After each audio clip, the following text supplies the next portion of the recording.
Hello बच्चों, आज हम पढ़ेंगे इलेक्ट्रोकेमिस्ट्री। इलेक्ट्रोकेमिस्ट्री जो टॉपिक है वो दो शब्दों से मिलके बना है, इलेक्ट्रो और केमिस्ट्री। इलेक्ट्रो मीन्स इलेक्ट्रिसिटी, और या फिर हम बात करें इलेक्ट्रिकल एनर्जी से, और केमिस्ट्री मीन्स तो आप समझते ही हो केमिकल रिएक्शंस की स्टडी करना, और उससे बहुत कुछ वाइड इसकी डेफिनेशन है, उस पर हम नहीं जाते। अब हमें ये देखना है कि हमें इसमें क्या स्टडी करनी है। इलेक्ट्रोकेमिस्ट्री चैप्टर में हमें बेसिकली क्या स्टडी करनी है इस पूरे चैप्टर में। देखिए, वैसे इलेक्ट्रोकेमिस्ट्री का मतलब है कि कोई भी रिएक्शन जो स्पॉन्टेनस होती है, मतलब अपने आप होती है, जैसे कोई रिडॉक्स रिएक्शन, डिस्प्लेसमेंट रिएक्शन जैसा टेंथ में पढ़ा है, वो रिएक्शन अपने आप होती है, वो स्पॉन्टेनस होती है। तो उस रिएक्शंस के थ्रू हमें इलेक्ट्रिसिटी का प्रोडक्शन करना है। मतलब किसी भी केमिकल रिएक्शंस में जो एनर्जी रिलीज होती है, उसकी हेल्प से हमें किसका प्रोडक्शन करना है, इलेक्ट्रिसिटी का प्रोडक्शन करना है। और उसका उल्टा कि कोई अगर ऐसी रिएक्शन है जो अपने आप होती नहीं है, मतलब नॉन स्पॉन्टेनियस रिएक्शन है, उसे हमें करवाना है किसकी हेल्प से, अगेन इलेक्ट्रिसिटी की हेल्प से। तो ये सब कुछ पढ़ते हैं हम इलेक्ट्रोकेमिस्ट्री के अंदर। इसकी बहुत सारी एप्लीकेशन है। कुछ ऐसे मेटल्स होते हैं बच्चों जो कि हमें मिलते नहीं हैं फ्री में नेचर में, जैसे सोडियम हो गया, और बहुत सारे केमिकल्स हैं जो कि लैब पे आपने देखे होंगे रखे रहते हैं।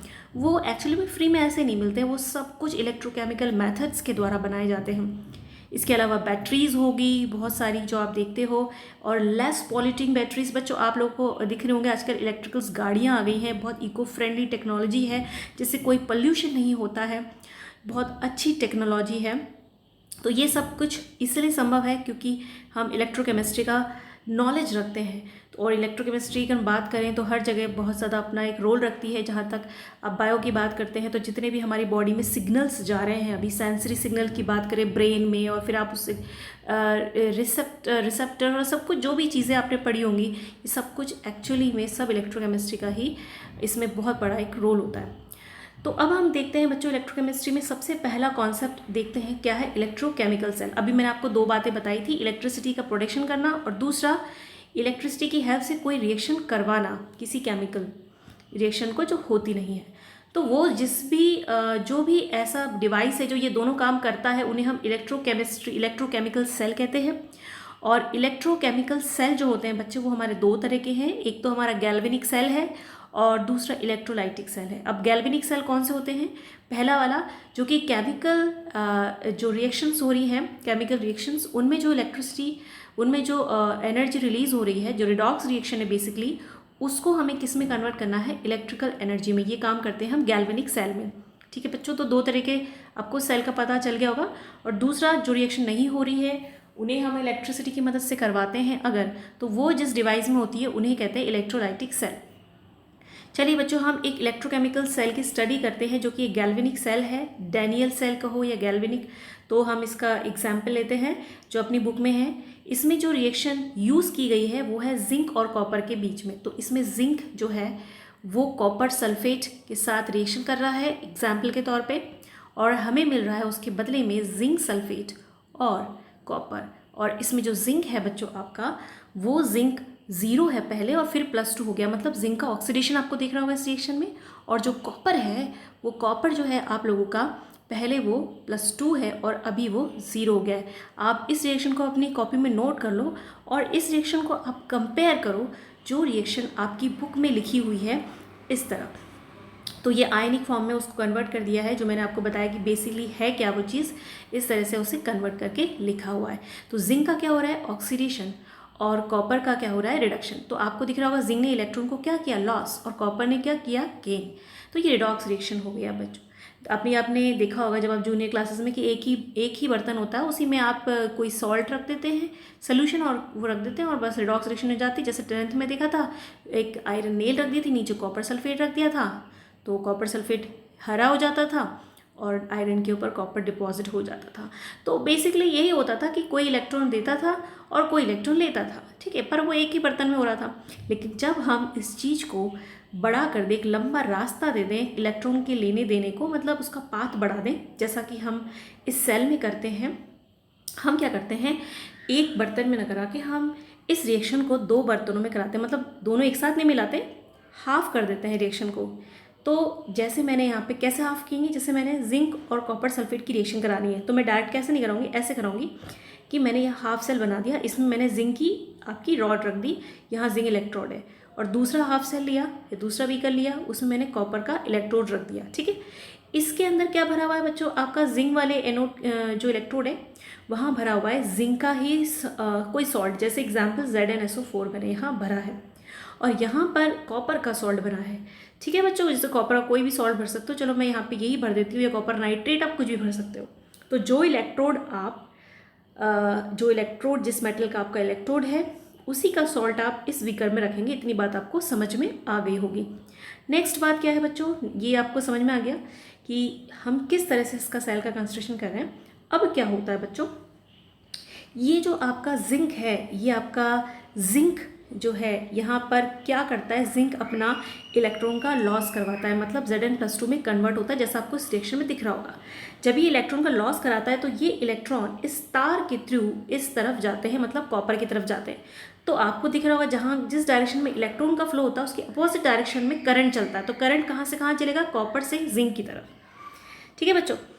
अब हो क्या रहा है, ये जो इलेक्ट्रॉन इस जिंक से इस तरफ जा रहे हैं, तो ये इलेक्ट्रॉन ये सोल्यूशन में जो कॉपर पड़ा हुआ है Cu+2 जो सोल्यूशन में पड़ा हुआ है, वो इन इलेक्ट्रॉन्स को ले लेता है और खुद Cu में बदल जाता है। और जब ये Cu बदल जाता है तो कहाँ डिपॉजिट हो जाता है, इस इलेक्ट्रोड पे। तो ये इलेक्ट्रॉन धीरे धीरे मोटी, मतलब इस पर डिपॉजिट होने लगेगा कॉपर, और इस सोल्यूशन में से जो सोल्यूशन में पहले जो कॉपर आयन भरे थे वो जाके वापस से इसके अंदर, मतलब इस इलेक्ट्रोड पे जमा होते हैं। इसके कारण क्या होता है, यहाँ पे सल्फेट आयन की भारी क्या हो जाती है, इंक्रीमेंट हो जाता है, सल्फेट आयन बहुत ज़्यादा बढ़ जाता है, क्योंकि इसके साथ जो कॉपर अटैच थे वो सारे के सारे तो इस, मतलब सारे तो नहीं, बहुत सारे इस इलेक्ट्रोड पर डिपॉजिट हो जाते हैं, ठीक है बच्चों। यहाँ तक आपको बात समझ आ गई होगी। उसके उल्टा क्या होता है, इस साइड एनोड में, एनोड क्या कर रहा है, एनोड में से जिंक जो है वो तो Zn+2 में कन्वर्ट हो रहा है, और Zn+2 में कन्वर्ट हो रहा है तो रॉड में नहीं रहेगा, वो सोल्यूशन में आ जाएगा। आयन्स हमेशा सोल्यूशन में चले जाते हैं, तो नीचे सोल्यूशन में बहुत सारे जिंक आयन हो जाएंगे, तो यहाँ बहुत सारे जिंक आयन हो जाएंगे, यहाँ बहुत सारे सल्फेट आयन हो जाएंगे इस तरफ, मतलब ये सोल्यूशन तो नेगेटिव चार्ज का हो जाएगा और ये सोल्यूशन पॉजिटिव चार्ज का हो जाएगा। यहाँ तक आपके समझ में आ गई होगी बात। तो बच्चों इसकी वजह से अब यहाँ पे देखो बच्चों क्या हो रहा है कि ये जो आपके यहाँ पर ये जो इलेक्ट्रॉन जिंक गवा रहा है वो इलेक्ट्रॉन इस तार के थ्रू इसमें जा रहे हैं, लेकिन अगर ये जिंक आयन बढ़ते चले गए तो बहुत ज़्यादा पॉजिटिव हो जाएगा आपका ये जो एनोड की तरफ, एनोड के जो हाफ सेल है उसका सोल्यूशन बहुत पॉजिटिव हो जाएगा, और इतना पॉजिटिव हो जाएगा कि इलेक्ट्रॉन जो अभी ईजिली भाग रहा है इस तरफ कॉपर की तरफ वो भाग नहीं पाएगा, क्योंकि opposite charge attract each other. तो जो पॉजिटिव जो सोल्यूशन हो गया है वो उसको अब इलेक्ट्रॉन को अपनी तरफ अट्रैक्ट करेगा। थोड़ी देर में ये रिएक्शन ठप हो जाएगी, मतलब ये होगा ही नहीं रिएक्शन, और इलेक्ट्रिक करंट भी रहना बंद हो जाएगा। तो करंट के बहने को चालू रखना है क्योंकि हमें सेल को मेंटेन रखना है, तो इसके लिए हमने क्या किया, एक सॉल्ट ब्रिज लगा दिया।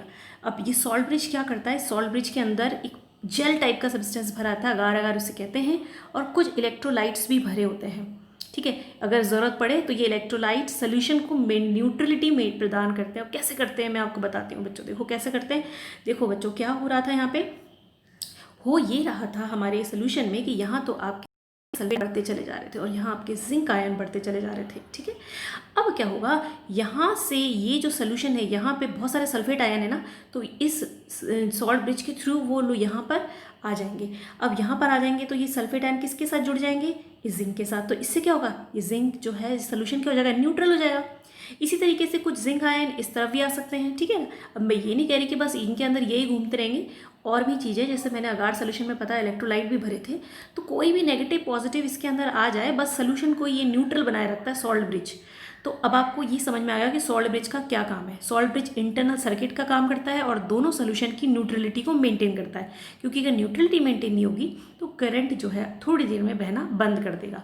चलो आपको यहाँ तक बात समझ आ गई होगी। अब ये समझो कि इलेक्ट्रॉन का लॉस किस तरफ हो रहा है, इस तरफ, जिंक की तरफ। जिस तरफ इलेक्ट्रॉन का लॉस होता है उसे हम बोलते हैं एनोड, और एनोड जो होता है वो नेगेटिव चार्ज का होता है आप लोगों के गैल्वेनिक सेल में, डैनियल सेल में। और ऐसा क्यों होता है, वो इसलिए होता है क्योंकि ये जो इलेक्ट्रॉन्स इसके थ्रू जा रहे होते हैं ऊपर की तरफ, इलेक्ट्रॉन्स पे नेगेटिव चार्ज होता है, और जो आपका कैथोड होता है वो आपका पॉजिटिव चार्ज होता है। और वो क्यों होता है वो भी आपको समझ में आ गया, क्योंकि ये इलेक्ट्रॉन्स को ले रहा है तो कंपैरेटिवली पॉजिटिव है इसलिए ले रहा है, तो इसको हम पॉजिटिव जो है बोलते हैं। अब बच्चों ये बात याद रखो कि एनोड पे हो क्या रहा है, एनोड पर हो रहा है ऑक्सीडेशन, और कैथोड पे क्या हो रहा है, कैथोड पर हो रहा है आपका रिडक्शन। तो आपको ये बात समझ में आ गई होगी कि क्या होता है किसी में, ठीक है। अब देखो बच्चों, ये सेल बन गया, ये तो आपको पता चल गया। और हमने इसको सेल बनाने के लिए क्या तरकीब निकाली, हमने एक बर्तन में न करा के 2 बर्तनों में कराई, जिससे इलेक्ट्रॉन को चलने के लिए रास्ता मिला। वो दूर तक चल रहा है तार के थ्रू, इसकी वजह से क्या हो रहा है, करंट बह रहा है। और हमें करंट चलाएंगे तो हमारे कोई भी चीज़ को हम ऑपरेट कर सकते हैं इलेक्ट्रिसिटी की हेल्प से। तो अब देखिए बच्चों, इसका कोई ना कोई वोल्टेज होगा, कोई ना कोई कोई ना कोई पावर होगा इस जो सेल मैंने बनाया है। सपोज़ तो क्या, इसका जो वोल्टेज है 1.1 वोल्ट की ये सेल बनता है। अब क्या करूं मैं, अगर मैं इस सेल में जो मैंने बनाया इसमें एक अलग से एक्सटर्नल सेल लगा दूं, उल्टा पोटेंशियल लगा दूं, एक बाहरी एक्सटर्नल पोटेंशियल लगा दूं, एक अपोजिट डायरेक्शन, मतलब जिस डायरेक्शन मेरा करंट बह रहा है उसके अपोजिट डायरेक्शन में, तो उससे क्या होगा बच्चों, तो हमारे पास 3 कंडीशन हो सकती है। ये कंडीशन हो सकती है कि अगर मैंने एक्सटर्नल वोल्टेज क्या हुआ, कम लगाया, 1.1 से कम लगाया, तो क्या होगा, तब तो वही कंडीशन रहेगी जो मैंने बताया आप लोगों को। क्या कंडीशन रहेगी, तब तो यही कंडीशन रहेगी कि इलेक्ट्रॉन वैसे ही जैसे बोला है कि जिंक से कॉपर की तरफ जाएगा और करंट कॉपर से जिंक की तरफ जाएगा, और जिंक जो है वो डिजॉल्व हो जाएगा एनोड पर, और कॉपर जो है वो डिपॉजिट हो जाएगा कैथोड पर, जो नॉर्मल मैंने अभी बताया था। ठीक है, लेकिन इसके विपरीत क्या होगा कि अगर मैंने 1.1 वोल्ट से ज़्यादा का एक्सटर्नल वोल्टेज अप्लाई कर दिया तो रिएक्शन उल्टी हो जाएगी। अब क्या होगा, जो जिंक है जिस पे ऑक्सीडेशन हो रहा था, अब उस पर नहीं होगा ऑक्सीडेशन। ठीक है, आई बस समझ में, मतलब कहने का मतलब ये है, आपका जो जिंक था अब वो कैथोड की तरह काम करेगा, और कॉपर जो वो एनोड की तरह काम करेगा। मीन्स इसका ये हो गया कि बिल्कुल रिवर्स हो जाएगी डायरेक्शन, हर किसी की इलेक्ट्रॉन का घूमने का तरीका बिल्कुल चेंज हो जाएगा। वो कॉपर से जिंक की तरफ मूव करेगा तो जिंक से कॉपर की तरफ करंट हो जाएगा, और जिंक डिपॉजिट हो जाएगी जिंक इलेक्ट्रोड पे, और कॉपर जो है वो डिजॉल्व हो जाएगा। मतलब स्पॉन्टेनियसली तो नहीं हो रहा था ना जिंक डिपॉजिट, लेकिन यहाँ हो रहा है। तो मतलब अब ये इलेक्ट्रोलाइटिक सेल की तरह काम करना शुरू कर दिया इसने, ये डैनियल सेल ने, जो कि पहले आपका इस एक्सटर्नल जब आपने कुछ भी यूज़ नहीं किया था, अपने आप स्पॉन्टेनियस रिएक्शन हो रही थी, तो फटाफट ही करंट को, मतलब इसमें प्रोडक्शन हो रहा था इलेक्ट्रिसिटी का। और एक केस, थर्ड केस ये है कि आपने उतना ही वोल्टेज बाहर से अप्लाई किया, external voltage, external potential difference जो भी है, जितना आपके सेल का पोटेंशियल है, तो 1.1 वोल्ट का है आपका सेल, तो आपने 1.1 वोल्ट का ही एक्सटर्नल वोल्टेज लगाया। तो इस कंडीशन में क्या होगा, देखो करंट हमेशा high potential to low potential चलता है, ये आपको पता होगा। तो इसका मतलब ये हो गया बच्चों यहाँ पे कि यहाँ पे तो कोई पोटेंशियल डिफरेंस ही नहीं रहा है, जितना पोटेंशियल स्केल का उसके अपोजिट पोटेंशियल लग रहा है। तो इससे क्या होगा, करंट बहना बंद कर देगा, कोई इलेक्ट्रॉन का फ्लो नहीं होने वाला, किसी तरह की कोई केमिकल रिएक्शन नहीं होने वाली। तो बच्चों ये चीज़ें आपको याद रखनी है, और इसके साथ आप लोग ये चीज़ें भी याद रखिए कि किस चीज़ पे क्या हो रहा है, मतलब कैथोड पे क्या हो रहा है, रिडक्शन, और एनोड पे क्या हो रहा है बच्चों, ऑक्सीडेशन हो रहा है। इस चीज़ को हमेशा आप ध्यान रखेंगे। इसके अलावा आप ये भी याद रखेंगे कि करंट हमेशा कॉपर से जिंक की तरफ बह रहा है, मतलब कैथोड से एनोड की तरफ बह रहा है। इसका मतलब पोटेंशियल किसका ज़्यादा है, इलेक्ट्रोड पोटेंशियल कॉपर का, मतलब रिडक्शन पोटेंशियल कॉपर का ज़्यादा है कंपेयर टू जिंक के, क्योंकि high potential to low potential हमेशा करंट बहता है।